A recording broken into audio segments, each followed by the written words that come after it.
मैं सूरत यूसुफ को नहीं जानने वाला, मैं कैसे के मानंद नहीं आशिक लैला, मैं आशिक मौला हूँ मेरा इश्क दवाना, ही जुमला जहाँ जिसकी तजल्ली से उजाला। ए मुसलमान कलबेर मধ্যে কত গুনাহ জমা হয়ে গেছে। ইন্না ফি জাসাদি মুদগা ইযা সালুহাত সালুহাল জাসাদু কুল্লু ওয়া ইযা ফাসাদাত ফাসাদাল জাসাদু কুল্লু আলা ওয়া হিয়াল কাল। পয়গম্বর বলেন ওই টুকরাটা যদি অসুস্থ হয় গোটা দেহটাই অসুস্থ। এ বান্দা নামাজ ভালো লাগে না, বুঝতে হবে কলব নষ্ট হয়ে গেছে। রোজা ভালো লাগে না, বুঝতে হবে কলব নষ্ট হয়ে গেছে। পর্দা ভালো লাগে না, কলব নষ্ট হয়ে গেছে। এ কোনো মুত্তাকি ইমানদারকে পছন্দ হয় না, কলব নষ্ট হয়ে গেছে। বাতিলের পক্ষ নাই, কলব নষ্ট হয়ে গেছে। সুদখোর চাঁদাবাজ লুটেরার পক্ষ নাই, কলব নষ্ট হয়ে গেছে। আর বান্দায় অসুস্থ কলবটাকে ঝালাই করার মূল কারণ হলো কোরআনের বায়ান। আল্লাহ রাব্বুল আলামিন এই জমিনে আপনাকে আমাকে সৃষ্টি করার পর আল্লাহ তাআলা এই জমিনে আপনি আমি আপনার আমার জীবনটাকে কেমনে পরিচালনা করব, আপনার আমার সমাজ কেমনে পরিচালনা করব, আপনার আমার ব্যক্তিগত জীবন কেমনে পরিচালনা করব, আপনার আমার রাষ্ট্রীয় জীবন কেমনে পরিচালনা করব, সব কিছু আল্লাহ তাআলা কোরআনুল কারীমের মধ্যে জানিয়ে দিয়েছেন। যেই কোরআন আল্লাহ তাআলা আখিরি জামানার পয়গম্বর সরকারে কায়নাত বিশ্বের মানবতার কান্ডারি জনাবে মুহাম্মদুর রাসূলুল্লাহ সাল্লাল্লাহু আলাইহি ওয়াসাল্লাম পরে জিবরিল আলাইহিস সালাতু ওয়াসসালামের মাধ্যমে ওহীর মাধ্যমে পাঠিয়েছেন। সুবহানাল্লাহ। যেই কোরআন আল্লাহ নাযিল করেছেন এই কোরআনের বহু জায়গায় আল্লাহ তাআলা সতর্ক করে দিয়েছেন, আর আল্লাহ তাআলা আহ্বান করেছেন। আল্লাহ রাব্বুল আলামিন বলেন ওয়াসারিউ ইলা মাগফিরাতিন মির রাব্বিকুম ওয়া জান্নাতিন আরদুহা আস-সামাওয়াতু ওয়াল আরদু উইদ্দাত লিল মুত্তাকিন।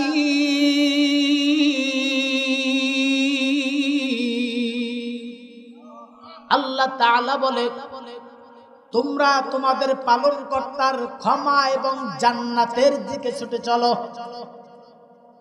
ওয়া জান্নাতিন আরদুহা সামাওয়াতু ওয়াল আরদু, যেই জান্নাতের বিস্তৃততা হলো আসমানের থেকে জমিন পর্যন্ত। আমার আল্লাহ তাআলা দয়াবান বান্দা, আল্লাহ বলে বান্দা তোমরা ক্ষমা এবং জান্নাতের দিকে ধাবিত হও। আল্লাহ তাআলা জমিনে সৃষ্টি করার পর প্রত্যেকটা মানুষকে ঈমানের পরীক্ষা নেওয়ার জন্য তার দেহের মধ্যে দুইটা জিনিস দান করেছেন। একটা হলো বান্দা গুনাহ করার ক্ষমতা, আর একটা হলো নেকি কামাই করার ক্ষমতা। গুনার মধ্যে এক প্রকারের স্বাদ আল্লাহ তাআলা দান করেছেন, আর নেকির মধ্যে আল্লাহ তাআলা কষ্ট দিয়া ঢেকে রেখেছেন। বান্দা হে মুসলমান ভাই, আল্লাহ রাব্বুল আলামিন এই দুইটা জিনিসের মাধ্যমে ঈমানের পরীক্ষা নেন। আমি মাঝে মাঝে উদাহরণ দিয়া বলি, যেমন একটা ধারালো অস্ত্র যদি বান্দা দোকান থেকে ক্রয় করা হয়, প্রচন্ড পরিমাণের ধার থাকে, দীর্ঘদিন পর্যন্ত কোনো একটা স্থানে যদি ফেলে রাখা হয়, ময়লা আবর্জনা মাটি গ্রাস করে তার ধারটাকে নষ্ট করে দেয়। পুনরায় যদি ওই লোহার যন্ত্রকে ধার দিয়ে ধার ফিরিয়ে আনতে হয়, তাহলে কামারের দোকানে নেওয়া প্রয়োজন। হে বান্দা, কামারের দোকানে নেওয়ার পর কামার জ্বলন্ত কয়লার মধ্যে জংকৃত লোহাটা ঢুকাইয়া আগুনের তাপ দিয়া ওই লোহার উপরে হাতুড়ি দ্বারা আঘাত করে পুনরায় ধার ফিরিয়ে দেয়। এই জমিনে যখন আল্লাহ তাআলা মানুষ সৃষ্টি করে, প্রত্যেকটা মানুষ নিষ্পাপ, তার কলবে কোনো গুনার কালো দাগ থাকে না রে বান্দা। এই মানুষটা দুনিয়াতে আসার পর দুনিয়ার নাজ নিয়ামত, দুনিয়ার প্রেম আর ভালোবাসা গ্রাস করে তাকে গুনাহ করতে বাধ্য করে। যত বান্দা গুনাহ করে তার কলবে একটা গুনার কালো দাগ লাগিয়া যায়। এভাবে লাগতে লাগতে বান্দার কলবটাকে জহায় যায়। কিন্তু বান্দা এই অকেজো কলবটাকে, অসুস্থ কলবটাকে ঝালাই করে পুনরায় আবার ঈমান নামের ধার ফিরে আনার জন্য কোরআনের মাহফিলের বয়ান। কারণ আল্লাহ তাআলা বলেন, ওয়া নুনাজ্জিলু মিনাল কুরআনি মা হুয়া শিফাa'un ওয়া রাহমাতুল লিল মুমিনিন।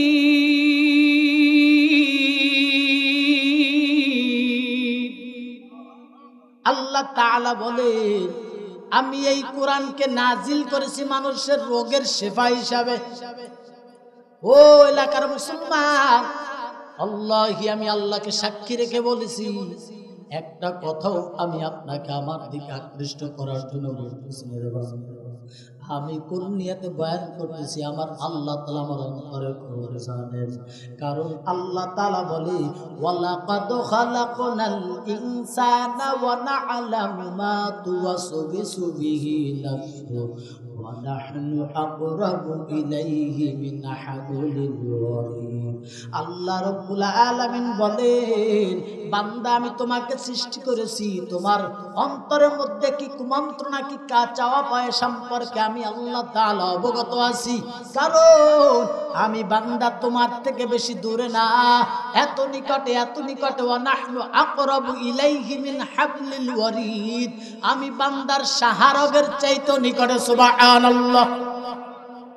হে বান্দা, সুতরাং আমি আজিজুর রহমানের অন্তরের খবর আল্লাহ তাআলা জানেন, আপনার অন্তরের খবর আল্লাহ তাআলা জানেন। এই জন্য বলি বান্দা, আল্লাহর সন্তুষ্টির জন্য ইসলাম নিয়তে বয়ান শুনে বান্দা, অন্তরের মধ্যে গুনার প্রয়োজন ঢুকে গেছে, কলব নামের জায়গাটা নষ্ট হয়ে গেছে। পয়গম্বর আরবি বলেন, ক্বালান নবী সাল্লাল্লাহু আলাইহি ওয়াসাল্লাম, ইন্না ফি জাসাদি মুদগা ইযা সালুহা সালুহাল জাসাদু কুল্লু ওয়া ইযা ফাসাদাত ফাসাদাল জাসাদু কুল্লু আলা ওয়া হিয়াল কলব। প্রত্যেকটা মানুষের দেহের মধ্যে একটা গোশতের টুকরা আছে। কি আছে জোরে বলেন? খারাপ লাগতেছে আপনাদের? গোশতের টুকরা আছে। এই টুকরাটা যদি খারাপ হয় তার গোটা দেহটাই অসুস্থ। এই টুকরাটা যদি অসুস্থ হয় গোটা দেহটাই অসুস্থ। আর এই টুকরাটা যদি সুস্থ হয় গোটা দেহটাই সুস্থ। পয়গম্বর বলেন সেটা হলো আলা ওয়াহিয়াল কলব, বান্দা তোমার কলব। ভাইরা আমার, অনেক সময় তাকে দেখবা অনেকের জ্বর হয়, অসুস্থ হয়। অসুস্থ ব্যক্তির অনেক খাবার খেতে মনে চায়, কিন্তু তার মাকে বলো, মা আমার এই খাবার দাও, এই খাবার খেতে আমার মনে যাচ্ছে। সেই দামি খাবার তার সামনে এনে দেওয়া হয়। খাবার দেওয়ার পরে সে সেই খাবারটাকে তিতা অনুভব করে ছুঁড়ে মেরে ফেলে দেয়। বিভিন্ন প্রকারের খাবার দেওয়া হয়, এক প্রকারে মিষ্টান্ন দেওয়ার পর সেটাও তিতা অনুভব হয়। মাকে বলে, আম্মা জান তুমি আমাকে বারবার তিতাযুক্ত খাবার কেন দাও? আসলে মায়ে বলে, আসলে বাবা খাবার তিতা না, জ্বরের কারণে তোমার মুখটা তিতা হয়ে গেছে, জিহ্বা তিতা হয়ে গেছে, এজন্য তোমার মিষ্টান্ন খাবারটাও তিতা মনে হয়। বান্দা, অনেক সময় নামাজ আমার ভালো লাগে না, রোজা ভালো লাগে না, সিজদা ভালো লাগে না, জিকির ভালো লাগে না, পর্দা ভালো লাগে না, ভালো কোনো কিছু ভালো লাগে না। কারণ কি আসলে এগুলো খারাপ না, মূলত কলব নামের জায়গাটায় গুনাহ নামের পয়জন থেকে আমার কলবটারে নষ্ট করে ফেলে দিয়েছে বান্দা। এই কলব নামের নষ্ট জায়গায় আমার ভালো কিছু বসে না, যত গুনাহ করি তত মজা পাই। ভাইরা আমার, এই কলবটারে সুস্থ করার জন্য আল্লাহ বলে, বান্দা তোমার গুনাহ যত বড় গো, আমি আল্লাহর দয়া তার থেকে বড়। কিন্তু বান্দা তুমি নফসের তাড়নায় গুনাহ করো, গুনাহ করার জন্য আমি আল্লাহ ক্ষমতা দিয়েছি। ঈমানের পরীক্ষা নেওয়ার জন্য আপনারা এই ঘটনা অনেকেই জানেন।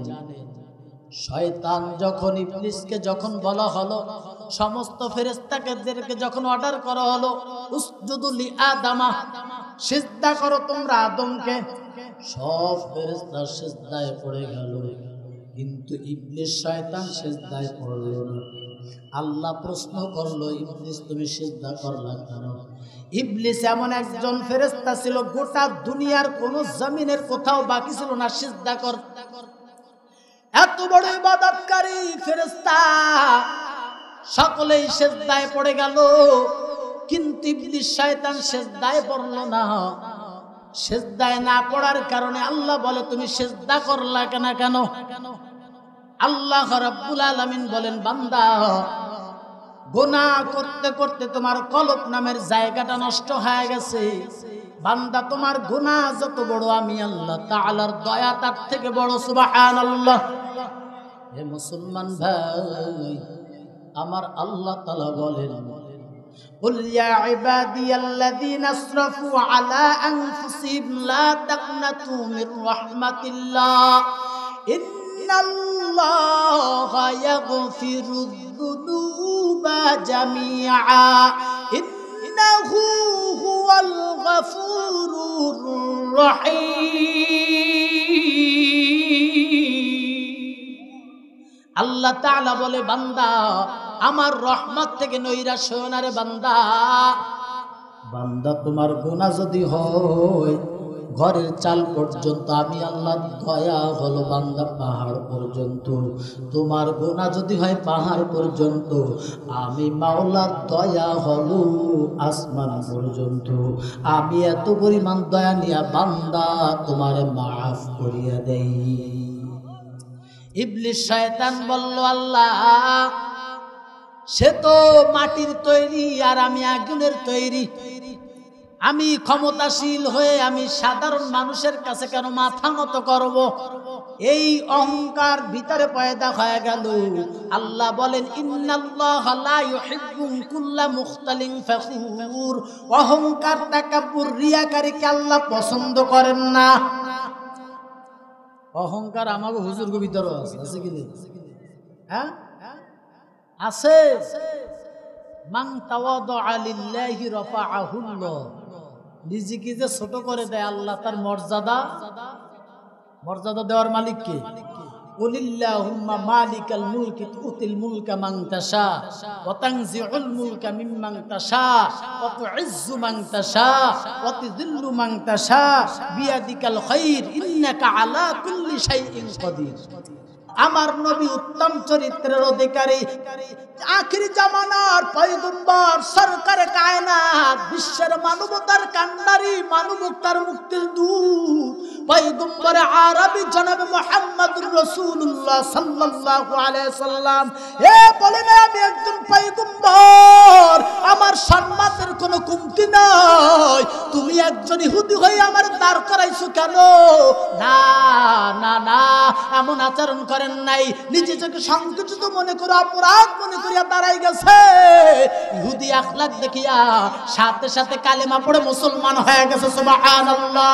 মান তাওয়াদা লিল্লাহ রাফাআহুল্লাহ। নিজেকে যে ছোট করে দেয় আল্লাহ তার মর্যাদা বুলন্দ করে দেয়।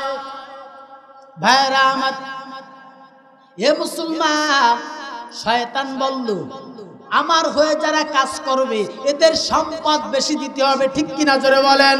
এরা খানায় কষ্ট করবে না, কাপড়ে কষ্ট করবে না, এ হারাম টাকা উপার্জন কইরা রাতারাতি আঙ্গুল ফুলে কলা গাছ হয়ে যাবে, এ এসির বাতাস খাবে, কত আনন্দ উদযাপন করবে। আর ইমানদারদেরকে বৃদ্ধাঙ্গুল দেখায় টিটকিরি মারবে, আর বলবে, দেখো নামাজ পড়ি না, রোজা রাখি না, সারাদিন সুদের খাতায় নাম লেখাই, হারাম উপার্জন করি, মাজলুমের প্রতি জুলুম করি, এরপরও উঠতে পাঁচতলা বিল্ডিং, এসির বাতাস খাই, নামাজ পড়ে কি করছো? আল্লাহ তাআলা তো মুমিনদেরকে পরীক্ষা করেন, ওয়ালা নাবলুওয়ান্নাকুম বিশাইইম মিনাল খাউফি ওয়াল জু'i ওয়া নাকসিম মিনাল আমওয়ালি ওয়াল আনফুসি ওয়াস সামারাত ওয়া বাশশিরিস সাবিরিন।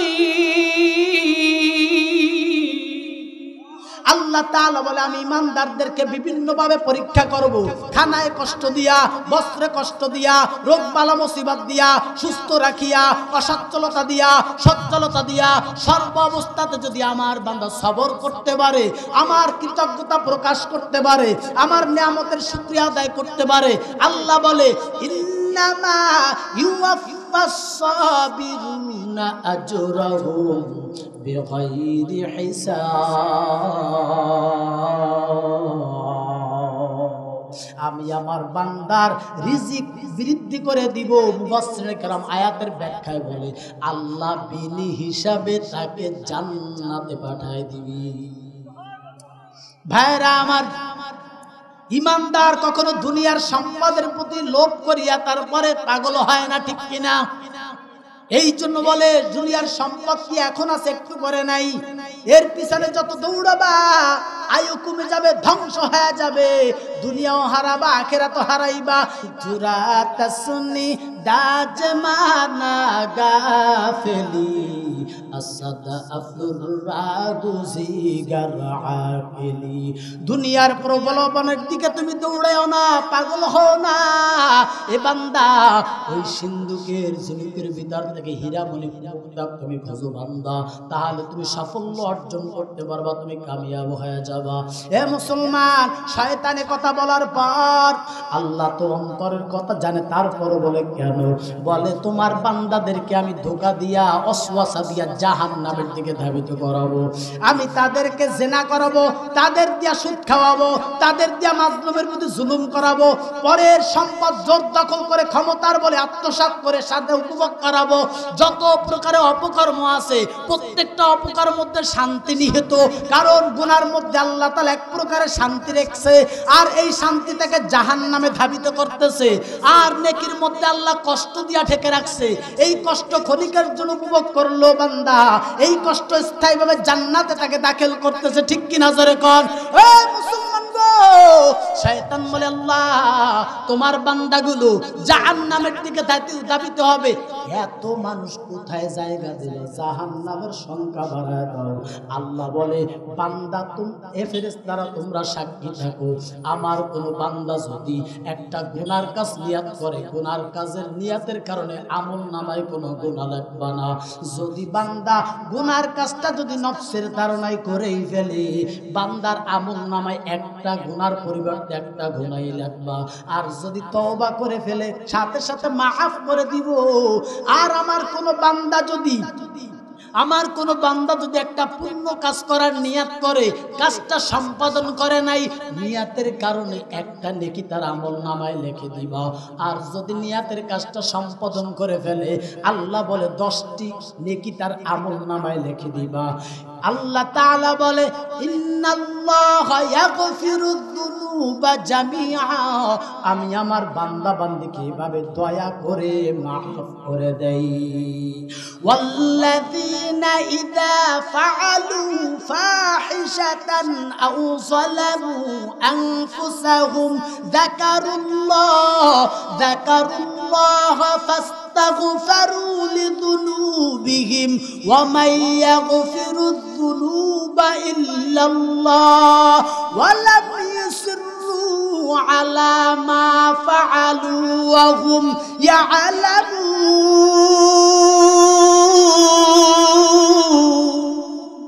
আমার কোন বান্দা বান্দী যদি নফসের তাড়নায় গুনাহ করার পর নিজের ভুল স্বীকার করে যদি তওবা করার নিয়ত করে, আমি আল্লাহ সাথে সাথে বান্দার গুনাহ মাফ করে দেই। मैं सूरत यूसुफ को नहीं जानने वाला, मैं कैसे के मानंद नहीं आशिक लैला, मैं आशिक मौला हूँ मेरा इश्क दवाना ही जुमला जहाँ जिसकी तजल्ली से उजाला। ए मुसलमान এই কলবের মধ্যে কত গুনাহ জমা হয়ে গেছে। ইন্না ফি জাসাদি মুদগা ইযা সালুহাত সালুহাল জাসাদু কুল্লু ওয়া ইযা ফাসাদাত ফাসাদাল জাসাদু কুল্লু আলা ওয়া হিয়াল কাল। পয়গম্বর বলেন ওই টুকরাটা যদি অসুস্থ হয় গোটা দেহটাই অসুস্থ। এ বান্দা নামাজ ভালো লাগে না, বুঝতে হবে কলব নষ্ট হয়ে গেছে। রোজা ভালো লাগে না, বুঝতে হবে কলব নষ্ট হয়ে গেছে। পর্দা ভালো লাগে না, কলব নষ্ট হয়ে গেছে। এ কোন মুত্তাকি ইমানদারকে পছন্দ হয় না, কলব নষ্ট হয়ে গেছে। বাতিলের পক্ষ নাই, কলব নষ্ট হয়ে গেছে। সুদখোর চাঁদাবাজ লুটেরার পক্ষ নাই, কলব নষ্ট হয়ে গেছে। আর বান্দায় অসুস্থ কলবটাকে ঝালাই করার মূল কারণ হলো কোরআনের বায়ান। এজন্য আমার আল্লাহ বলে ওয়াসারিউ ইলা মাগফিরাতিম মির রাব্বিকুম ওয়া জান্নাতিন আরদুহাস সামাওয়াতু ওয়াল আরদু উইদ্দাত লিল মুত্তাকিন।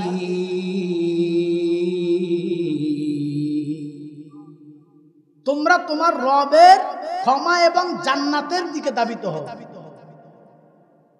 যেই জান্নাতের বিস্তৃত হলো আসমান থেকে জমিন পর্যন্ত। সুবহানাল্লাহ বলেন। বড় বড় ক্ষমতাসীন ব্যক্তি দুনিয়ার জমিন থেকে বিদায় নিয়ে চলে গেছে। বান্দা টাকা দেখবা, টাকার অভাব নাই, ক্ষমতার অভাব নাই, বাড়ি গাড়ির অভাব নাই। এ বান্দা টাকার ক্ষমতায়, ক্ষমতার বাহাদুরিতে যদি কোনো কিছু অর্ডার করে সাথে সাথে সেটা সম্পাদন হয়ে যায়। বান্দা কিন্তু আল্লাহ যখন ডাক দিয়েছে, হায়াত যখন শেষ হয়ে গেছে, একটা সেকেন্ড সে দুনিয়াতে থাকতে পারে নাই।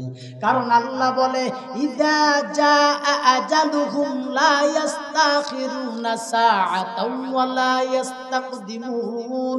মৃত্যু যদি কারো জন্য চলে আসে, ঘনিয়ে আসে, একটা সেকেন্ডও তার হায়াতকে বৃদ্ধি করতে পারবে না। কথায় কথা আসে, দুনিয়ার জমিনে 5টি ক্ষমতা আল্লাহ তাআলা মাখলুকের হাতে প্রদান করেন নাই। কয়টি জোরে বলেন? এই 5টি ক্ষমতা আল্লাহ তাআলার নিজ কুদরতি হাতে রেখে দিয়েছেন। এই কথা বলে আমার শেষ আয়াতের আমি কথা বলে শেষ করে দেব ইনশাআল্লাহ। এই 5টি ক্ষমতা দুনিয়ার মাখলুকের হাতে আল্লাহ প্রদান করেন নাই, এই ক্ষমতা আল্লাহর নিজ কুদরতি হাতে রেখে দিয়েছেন। 1 নাম্বার, ইন্নাল্লাহা ইনদাহু ইলমুস সাআ। কিয়ামত কখন সংঘটিত হবে একমাত্র আল্লাহ তাআলা ছাড়া কেউ জানে না।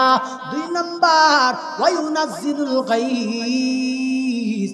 আসমান থেকে জমিনে কখন বৃষ্টি পড়বে একমাত্র কে জানেন? জোরে বলেন। 3 নাম্বার, ওয়া ইয়ালামু মা ফিল আরহাম। মায়ের পেটের মধ্যে কি সন্তান রয়েছে একমাত্র আল্লাহ ছাড়া কেউ জানে না। এ বান্দা ওটা মুযাক্কার না মুআন্নাস একমাত্র আল্লাহই ভালো জানে।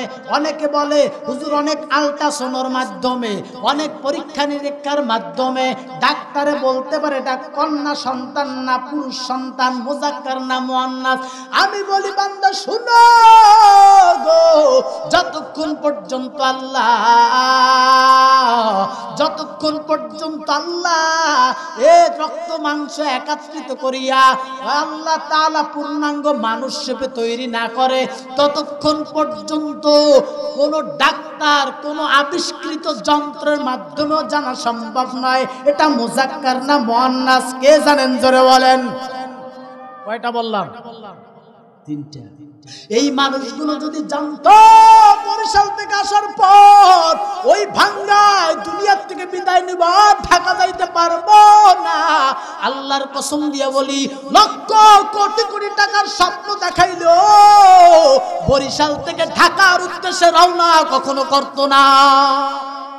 কারণ ওখানে মৃত্যু হবে একমাত্র কে জানেন? আল্লাহ। এজন্য কবি বলেন ধচি জাত মেরা কাশাত জোরে জোর একে আবদানা দিগার খাকে গো। হাকিমুল উম্মাত মুজাদ্দিদ মিল্লাত আশরাফ আলী থানভী রাহিমাহুল্লাহ বলেন 2টা জিনিস মানুষকে জোড়ালো ভাবে আকর্ষণ করে। এ মুসলমান, দুনিয়ার জমিনে মন গড়া জীবন চালাও, কোনো বাধা নাই, আল্লাহ তো স্বাধীনতা দিছে। হে যুবক ভাই, জেনা করবা এ কোনো বাধা নাই, জুলুম করবা বাধা নাই, নামাজ পড়বা না বাধা নাই, রোজা করবা না বাধা নাই।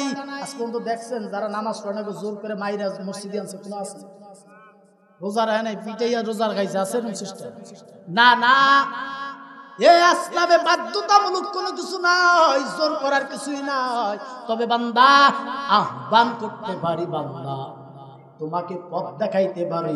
কারণ আল্লাহ বলেন, আল্লাহ রাব্বুল আলামিন বলেন, ওয়া আম্মা মান খাফা মাকাম রাব্বিহি ওয়া নাহান নাফসা আনিল হাওয়া। বান্দা তুমি মন গড়া তোমার জীবন পরিচালনা করিও না, তুমি চিন্তা করো মাকাম রাব্বিহি, ওই রবের সামনে আমাকে একদিন দণ্ডায়মান হতে হবে। ও মুসলমান ইমানদার, আল্লাহ বলে যারা এই চিন্তা করিয়া আমি রবের সামনে দাঁড়াইতে হবে, এজন্য তারা গুনাহ থেকে নিজেকে হেফাজত রাখে। আল্লাহ তাআলা বলে ফা ইন্নাল জান্নাতা হিয়াল মাওয়া, তার ঠিকানা হবে সোজা জান্নাত, উৎকৃষ্ট স্থান জান্নাত। সুবহানাল্লাহ, জোরে কর, আরো জোরে সুবহানাল্লাহ। ভাইরা আমার, এ যুবক জিনা করবি কোনো বাধা নাই, টাকা দেখো তোমার যৌবন আছে, এখানে অনেক দাড়ি পাকা মুরব্বী বান্দা আছে, বোর কাছে যাইতে পারে না। কথা ঠিক কিনা জোরে কোন? কারণ যাবে তো সেই জিনিস আর নাই, শেষ হয়ে গেছে। এ মুসলমান ভাই, তুমি 5টা 10টা বউ রাখতে পারো, শক্তি আছে, ওই বৃদ্ধার কাছে জিজ্ঞাসা করে দেখো চাচা শক্তি কি নাই? বলে যুবক তোর মতো বয়স যখন ছিল, তোর মতো 10টা যুবক আমার কাছে কিছুই ছিল না, তাহলে কই গেল শক্তি? যেই মাওলাই দিছে মাওলাই নিয়ে গেছে। তুমিও বুড়ো হয়ে যাবা, চিন্তা করিও না, সারা জীবন টানুস থাকবা। ভাইরা আমার, এ নামাজ পড়বি না বাধা নাই, রোজা রাখবি না বাধা নাই, সুদ খাবি বাধা নাই, ঘুষ খাবি বাধা নাই, জুলুম করবি বাধা নাই। তবে হ্যাঁ, মৃত্যুর পরে জাহান্নামের আযাব দেখেরা কি বলবে জানেন? হাত্তা ইদা জাআ আহাদাহুমুল মাউতু ক্বালা রাব্বিরজিউন, আয় আল্লাহ তুমি আমাদেরকে আরেকবার দুনিয়াতে পাঠাও। কেন? লাআল্লি আ'মালু সালিহান ফীমা তারাকতু, কাল্লা বলে দুনিয়াতে যাওয়ার পর সব আমল আবার করব যেগুলো আমি কখনো করি নাই। নামাজ দাওয়াত দিছে, নামাজ পড়ি নাই, রোজার দাওয়াত দিছে, রোজার করি নাই, হজের দাওয়াত দিছে, হজ করি নাই, মানুষের প্রতি মাজলুমের প্রতি জুলুম করতে নিষেধ করা হয়েছে, কিন্তু আমি বেশি বেশি ক্ষমতার জোরে জুলুম করেছি, মানুষের সম্পদ জোরপূর্বক আত্মসাৎ করেছি, বেপরদায় চলেছি, সব অপকর্ম করেছি। আয় আল্লাহ, এই জাহান্নামের আযাব সহ্য করার ক্ষমতা নাই, আমার আরেকবার দুনিয়াতে পাঠাও। আল্লাহ বলে কাল্লা, কখনো নয়, সুযোগ শেষ। ও মুসলমান ইমানদার, এই জন্য আল্লাহ বলে বান্দা আমার ক্ষমার দিকে ছুটে আসো, হাজার গুনাহ করবা, আমি আল্লাহর কাছে তওবা করতে দেরি হবে, ক্ষমা করতে দেরি হবে না। আমি ছোট্ট একটা ঘটনা বইলা আপনাদের মাঝ থেকে বিদায় নিব। এ মক্কার জমিনে এমন একটা যুবক, তার কাজ হলো সে মৃত লাশের কাফনের কাপড় চুরি কইরা কইরা বাজারে বিক্রি করে সংসার পরিচালনা করত। এর বান্দা একদিন মসজিদে নববীর এক কর্নারে বসে কান্না করতেছে। নবী আমার দেখা বলে সাহাবীরা ওনাকে ডাইকে আনো। কেন কান্না করতেছে? ডাকা হলো। ডাকার পর পয়গম্বরের সামনে আসার পর নবী বলেন, যুবক তুমি কাঁদো কেন? যুবক আরো বেশি করে কাঁদতেছে আর বলতেছে, হুজুর আমি এমন একটা গুনাহ করে ফেলেছি, এমন একটা অন্যায় করে ফেলেছি, হুজুর আমার এই গুনাহ কি আমার রব আমারে ক্ষমা করবে কিনা? নবী বলেন, কি গুনাহ করছে একটু বলো।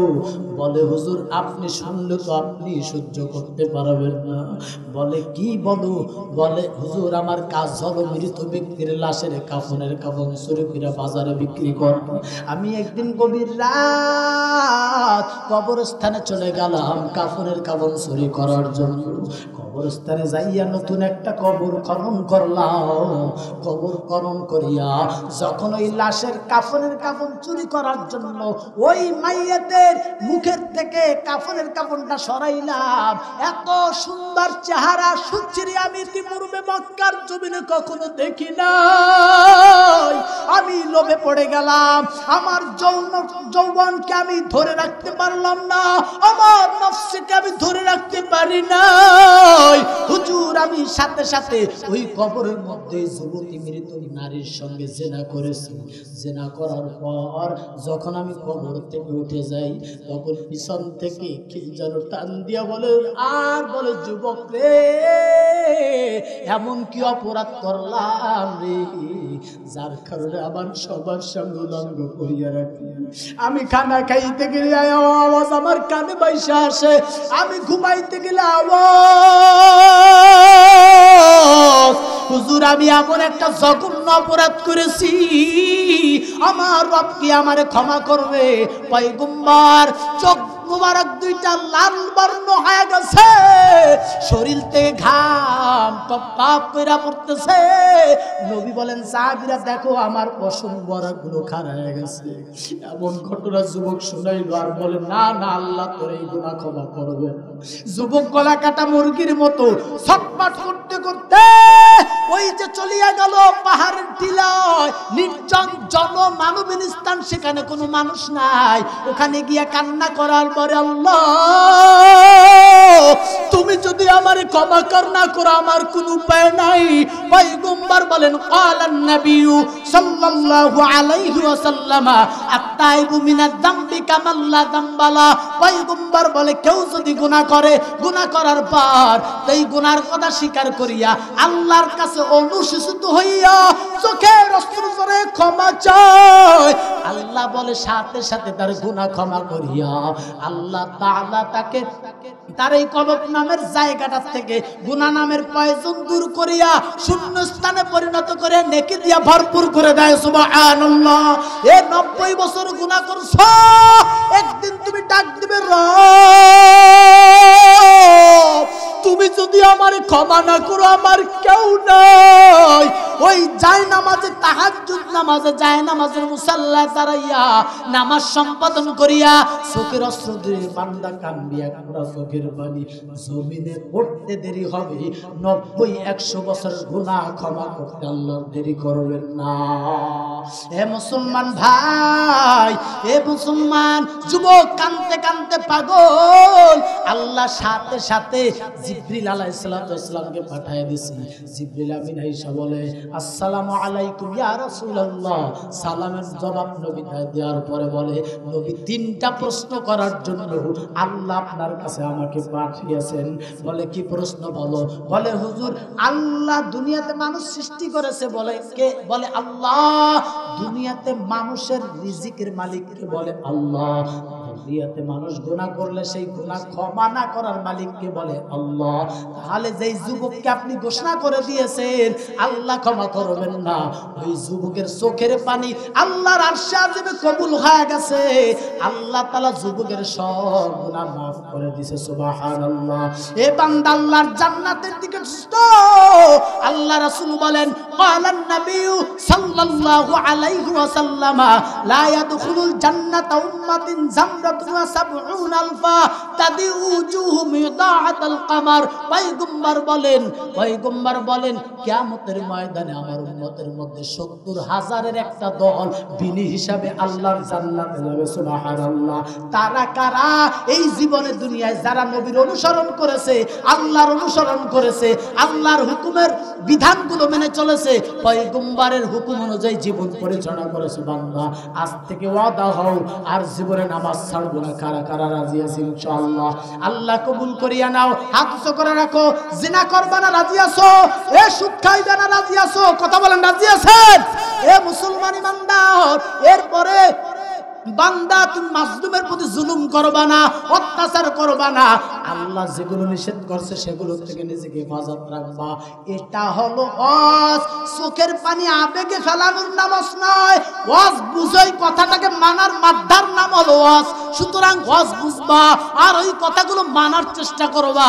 এরে মুসলমান, আল্লাহ তাআলা আমাদের সকলকে আমল করার তৌফিক দান করেন। আমিন।